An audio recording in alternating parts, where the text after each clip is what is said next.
Stella, Jessie, this is their roadmap to success. Now, the Guardians didn't mention until the end of the session, we worked on some getting Stella to go into the car. She does not like going in the car. She has motion sickness. If you have a dog that has motion sickness and you force them to go into the car, you're creating a kind of two negatives. Number one, I go in there, I get sick, so that's a negative, and then they're forcing me to go in, and then I get sick, so it's like another negative. So what we did is we just basically had, it was kind of a little close confined quarters for the garage. So I had us remove one of the cars, we put the other car in the middle of the garage. The more confined an area is, the more anxious you're gonna make a dog feel. So we opened it up, and then I left the garage door open maybe about half a foot as well to let a little bit more light in. I opened both passenger side, or both backseat doors. And what we were doing is we were leading her over. At first I was putting treats in, trying to get her to go on her own. She just was not having it. So what I was doing is as we came around, we kind of had some momentum going, and I had her by the collar, or I was petting her shoulder, and then having her kind of move towards the car, and she was starting to put her paws up on the car. Now I didn't want to force, because force really isn't my thing. So what because we've been saying get in the car, I would suggest we say Honda, because the Guardian has a Honda. And so as soon as she puts her paws up, pay her for that step. Give her the treat and say the word Honda. And then let her get down, walk away from the car. Again, pet her back on her way in that loop, or use the collar, but try to have some momentum. Try not to stop when you get there. You want to have her having momentum to just jump up. She did jump up once voluntarily all on her own, and you want to repeat that if you get that. Now, as soon as she jumps up, I would give her what we call a jackpot. Honda, Honda, Honda. Give her 5 treats in a row. We want her saying, what did I just do? I got to remember that so I can get more, make that happen again. So we want to keep on doing that until she is willing to go in the car on her own accord without any guidance or anything. We just open the door and say Honda, and she jumps in. Next step is we want to help her practice being calm in the car, because when we start moving the car, she gets she gets car sick, which is motion sickness. So what we might want to do is once we get in the car, close the doors, get in there with our iPod, sit, good girl. Our iPad, watch a little bit of a TV show, read an email, check some email, whatever it is. Spend progressively longer and longer periods in the car. Now I pulled out a bully stick earlier in the session, gave each one of them, they really like them. So maybe that would be something we also do, crash, is let her chew on a bully stick, but only in the car. You can also get marrow bones. Now marrow bones are a little bit, it's an actual bone with real marrow in it. You can get them at the Green Spot or other places. They should be frozen until you're doing this. And then basically you bring that in the car. That's very irresistible. So, or I would say irresistible, but it's hard for the dogs not to really be into the marrow bone. So you might want to give her a first one here so she knows what it is and gets into it. And then when she's in the car, you pull out that marrow bone and let her chew on that while she's laying on the seat and you're spending the time in there. Keep on practicing that until you can be in the car for up to 15 minutes. She's not anxious, she's not pacing around, she's not whining. She's just relaxed, eating the marrow bone or the bully stick. And once we get to that point, then we're ready to actually start driving. Now, before we even start driving, I would actually just put the key in the ignition and then pull it out. And then whoever's with her in the backseat, give her a treat. Put the key in the ignition, pull it out, jingle the keys a lot, make it really noisy. So every time she hears the keys going in, I get a treat. I like the treats. Next stage is do that until you get 5 or 6 times where she's comfortable with that and taking the treat, and not panting or getting apprehensive. Next step is just start it, or maybe I wouldn't even maybe start, just turn it so the radio's on, and then sit in there and listen to them. This is stuff you might be doing as you're getting up to the 15 minutes. But the idea is we want her hearing all of these triggers, the sounds that are associated with the car getting ready to drive, where we're not actually driving, and I'm getting a positive reinforcer, in this case a treat. The benefits of positive dog training is you fix the dog's problem permanently. Once we get to the point where we can actually start the car, we're still going to just sit in the car. So we have the garage door open so we're not poisoning ourselves. And get to the point where, again, you can be in the car for up to 15 minutes with it running, and she's calm and comfortable and not whining. Next step is actually back it up to the end of the driveway, to the end of the street, and then turn around and don't even move. Just come straight back in the garage, turn the car off. Wait for her to be settled down each time before you let her out of the car. Then open the door and get out of the car. So we just backed up and went back in, and keep it very, very slow, almost like boat speed. Once we can get to the point where you can get in and out of the garage and she doesn't seem to be too apprehensive, the next thing is we want to drive. But when we drive, we're just going to let the accelerator, the idle, accelerate us away. We're not going to even use the gas.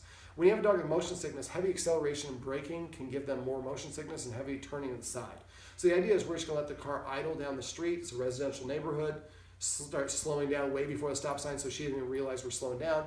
Go around the block and then come back, wait for her to settle down, then let her out of the car.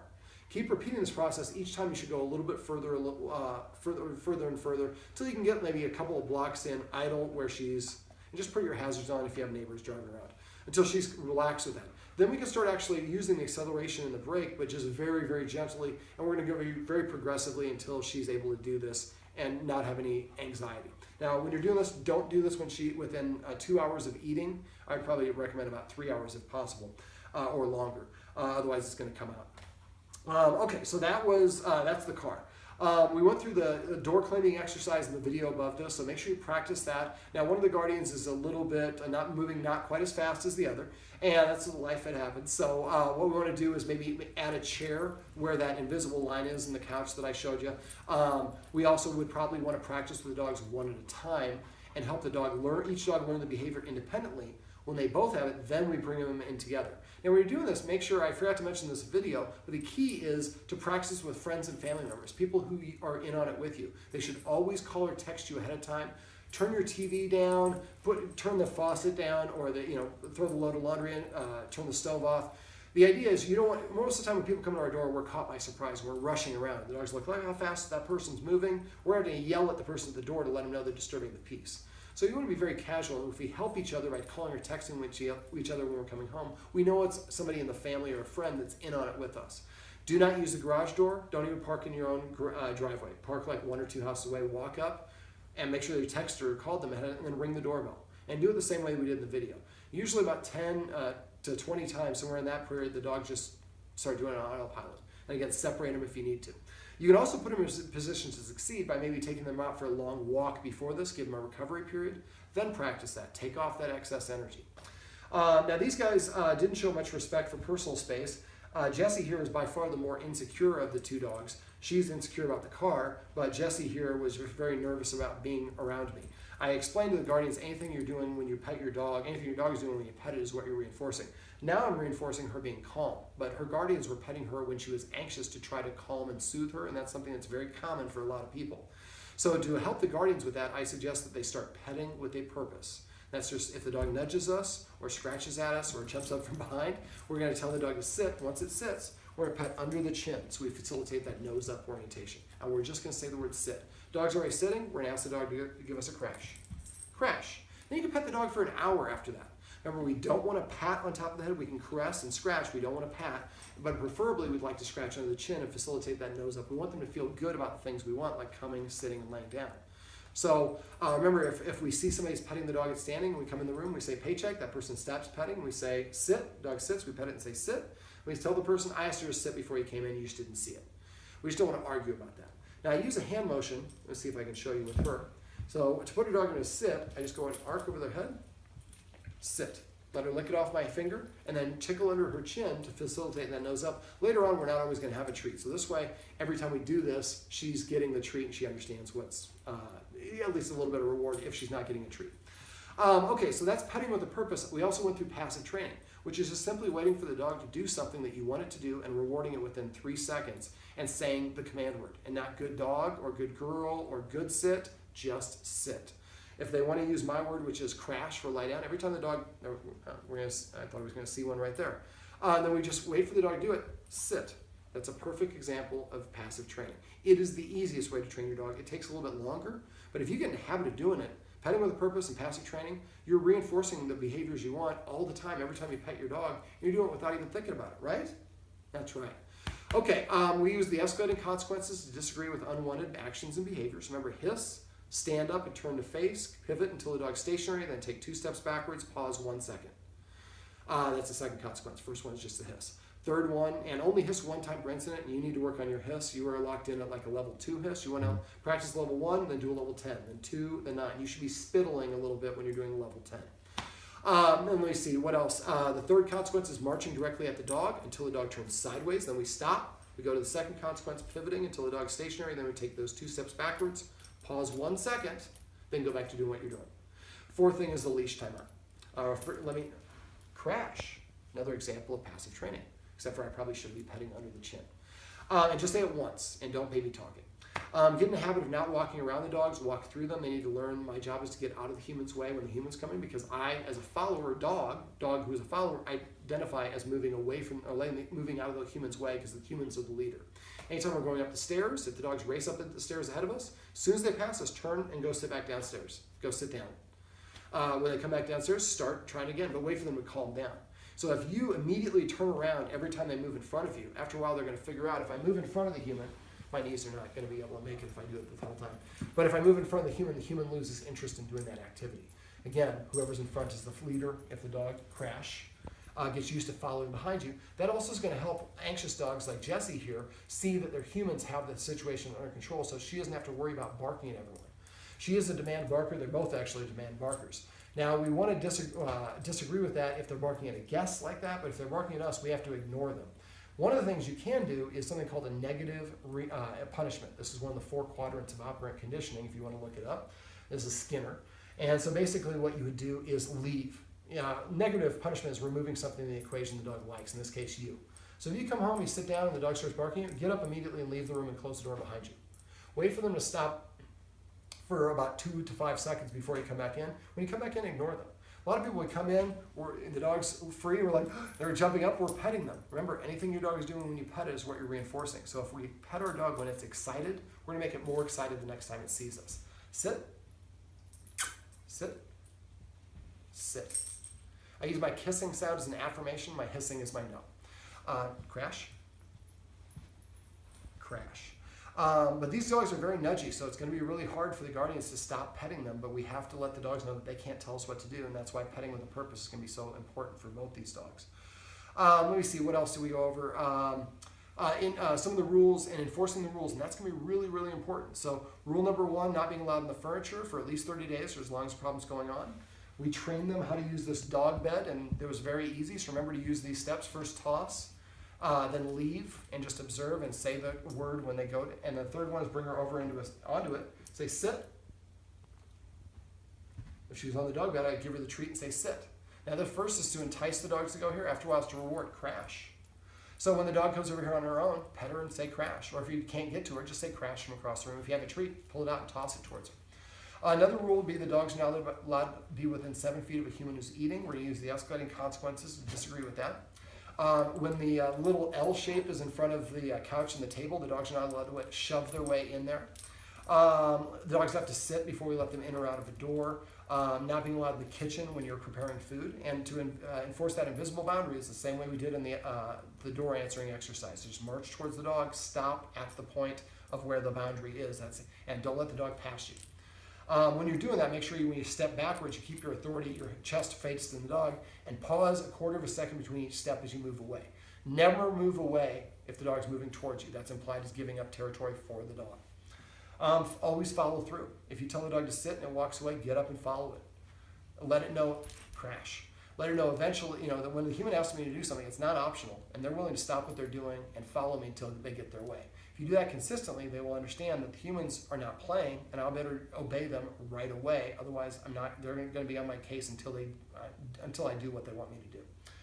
Let me see. Exercise. Right now, they're getting about 45 minutes of exercise. I forgot to ask what time of the day it is. Most people do this in the evening. It's a little bit easier for our schedules. The interest is like energy. It compounds all day long. So I'd like these guys to be getting about 2 45-minute walks a day. Just try it for a week. I know it's a pain in the butt, but try it for a week and see if you have a difference in your dog's behavior. Sometimes people will actually do a journal, the amount of exercise they get them, and then chronicle and then grade the day. Well, it was a C+. Next time we go 2-hour walks, and maybe that's a B-. Well, maybe that's the formula. They like to fetch a little bit. I would really enforce that as much as you can, because when the winter comes, you don't have walking is not as much fun, and it's a great maintenance exercise. If you have a dog that can fetch and your dog gets rambunctious inside, take it outside. Play fetch for 10 minutes, count the number of times you fetch, and remember that. And the next time you might be like, oh, Stella just needs, she needs 20 fetches. She needs 10 fetches. And so that we can put the dog in a position to succeed by simply depleting their excess energy. Now for the food thing and for everything else, I'm going to kind of try to succinctly describe what I do with all my clients. When a dog has a behavior that I don't like, I ask myself, have I taught the dog how to behave? And 99% of the time, the humans haven't. So what you want to do is recreate a situation, but play with the elements so it's not as intense. So if the dogs are really reactive, or the dogs don't know how to behave when we're eating dinner at the dinner table. When we're eating, we're preoccupied by thinking about eating. And when the dog comes up, we try to shove the dog away. Well, the better thing to do would be to actually recreate dinner before dinner. Help the dog practice and warm up, do a warm up. So set the table like it's for dinner, just don't put any food on it. Get a piece of roast beef, microwave in about 20, 30 seconds. When it comes out, it'll have all kinds of wonderful smells. These guys are definitely scent hounds. And sit down at the table like you're going to eat, cut it in half, and then put half of roast beef on each person's plate. And now you're not actually there to eat. The dogs are going to approach. It gives you a chance to correct them using the escalating consequences, move them away, and help them practice. When we're eating at the table, you're not allowed to come within 7 feet, which is one of the rules. Once we practice and the dogs lay down or sit and they're stop protesting, then we can eat the roast beef or throw it away or do whatever we're going to do with it, and then serve the actual meal. Now we help the dogs practice the behavior in a non-real world situation. Then we can actually do the real world situation. Eventually, you might want to do this when you have maybe a relative that comes and stays with you, or a friend, and have other people. So now you're even more distracted. A lot of dogs are like, oh, she's distracted, I can go get my way. No, you can't, because no matter who's here, I'm on top of it. So recreating situations and helping the dog practice it. What I do is I break it into individual steps and help the dog practice it one step at a time. But again, remove as many of the fragments of it as you need to, so it's easy to deal with. If I have dogs that don't behave well when I have a house party, I might just have one person come over and just go through your Rolodex or your phone and just like, oh, I haven't talked to Tom in forever. Let's invite Tom over and drink some wine. And it's an excuse to practice teaching the dogs how to behave when we have guests. All right, I'm sure I'm probably forgetting a couple things, but if the guardians have any questions, I want them to call or text me, as I tell all my clients. I don't care if it's 5 minutes after I walk out the door or 5 years. I can only help you if you let me know, so make sure you call or text me. All right, Stella, Jessie, can we come here for the shot? Yes, I thought I might get some friends real quickly if I made a crinkle with this bag. Mm-hmm. Remember, everything you do trains your dog, only sometimes you mean it. Sit. That's a great way to end the video. Mm-hmm.